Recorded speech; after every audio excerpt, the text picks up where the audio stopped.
Aunty এখন আমি আসি। আর ওই চিঠিটা কিন্তু ভালো করে পড়বেন। এ বলে সালাম দিয়ে চলে যাওয়ার সময় বললাম যে দরজাটা লাগাই দেন এখন, ঠিক আছে?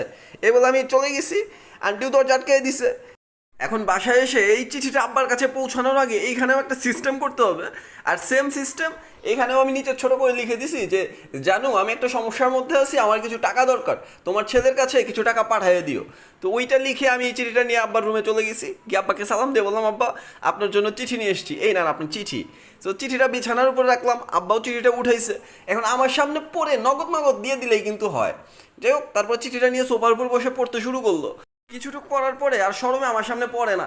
যাই হোক, আমি একটু সাইডে চলে গেলাম। পরের দিন আমি এখন 2 লক্ষ টাকার মালিক। তো ইউটিউবে বসে বসে ভিডিও দেখতেছিলাম যে 2 লক্ষ টাকার মধ্যে কি ধরনের বাইক কেনা যায়।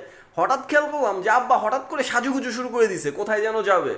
একটু পরে বুঝতে পারলাম যে সে আজকে মিট করতে যাবে। যাই হোক, সে আজকে মিট করতে যাবে, আমিও বেরোই, যদি সব কিছু ফাঁস হয়ে যায় তার আগে আমি বাইকটি কিনে নিয়ে আসি।